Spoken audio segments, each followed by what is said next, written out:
सिद्धि की शादी के बाद वो ससुराल चली जाती है। पीछे रह जाती है भाभी रानी।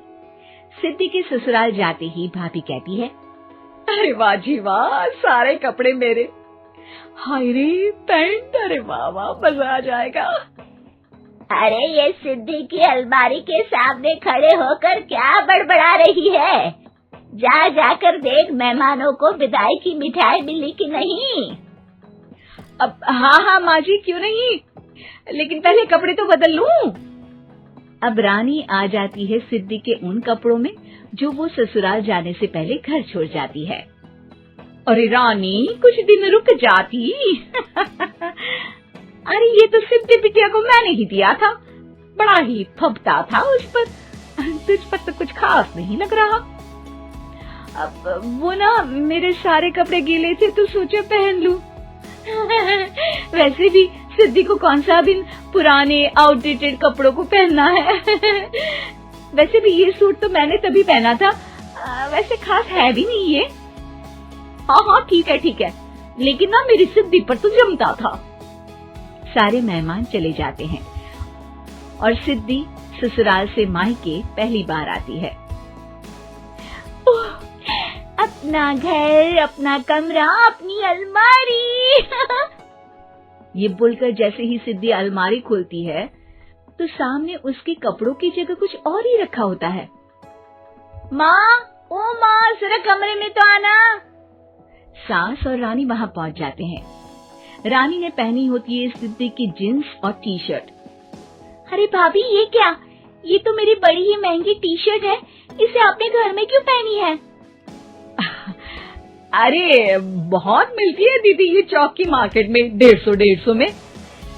ओ भाभी प्लीज, ये एरोपोस्टल है, 2000 की एक टी शर्ट। ओह 2000 में तो दीदी 4 साड़ी आ जाए। अब क्या बोलूं भाभी, ये मेरी अलमारी में छोटू के कपड़े, तो मेरे कपड़े कहाँ हैं? मेरी अलमारी में। अब दीदी आपको कौन से पुराने कपड़े पहनने थे? माना भाभी, लेकिन मैं जब घर आती तो यही सब पहनती ना। अरे तुम तो बड़ी कंजूस हो दीदी। खैर वक्त आता है जब सिद्धि ससुराल के लिए रवाना हो रही होती है। अरे रानी, अंदर से सिद्धि का गिफ्ट ले आ, लड़की पहली बार ससुराल से मायके आई है।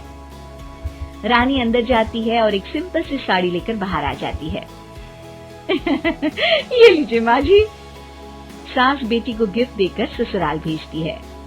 अगले दिन रानी एक सुंदर सी साड़ी पहनकर सामने आती है। अरे रानी, ये तो वो साड़ी है जो मैंने सिद्धि को देने के लिए दी थी जब वो ससुराल ले जाती, लेकिन ये तूने कैसे पहन ली? अरे माँ जी, ये साड़ी तो मुझे बहुत पहले से ही पसंद थी, लेकिन चिंता ना करिए, मैंने सिद्धि के लिए भी अच्छी सी साड़ी दी है। हाँ। तभी सिद्धि का फोन आता है। क्या माँ, कुछ अच्छा तो दिया होता ससुराल ले जाने के लिए, अरे पहले दिखा दिया होता। ये चमकते हुए पैकेट में नौकरानी वाली साड़ी मत दिया करो माँ। अरे बेटे, वो तेरी भाभी ने ना गलती से उससे पैकेट बदल गया। हाँ, मैं कल ही तेरे भाई के हाथ से तेरा वाला पैकेट भेज दूंगी। अरे रहने दो माँ, आई एम श्योर भाभी ने अभी वही साड़ी पहनी होगी जो तुमने मेरे लिए रखी थी, तुम तो समझ नहीं पाई उनको। खैर छोड़ो, मैं ज्यादा बोलती अच्छी नहीं लगती, रहने दो, आपको उन्हीं के साथ रहना है, फिर बात करेंगे। सास को रानी पर गुस्सा आ जाता है। वो उसके कमरे में जाती है जहाँ वो शादी का एल्बम देख रही होती है। रानी, मार्केट जाकर एक ऐसी ही साड़ी लेकर आ, कल प्रतीक जाकर सिद्धि के घर दे आएगा। अरे क्यों माँ जी, कितनी साड़ी देनी है दीदी को? यहाँ कोई सेल लगी है क्या?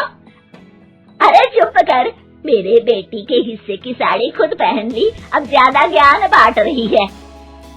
एक दिन सिद्धि का फोन आता है। माँ, मेरी सास ने आप सबको खाने पर बुलाया है। सारे लोग सिद्धि के ससुराल पहुँचते हैं। खाना खाकर वो लोग निकल रहे होते हैं कि सिद्धि की सास सभी को गिफ्ट देती है।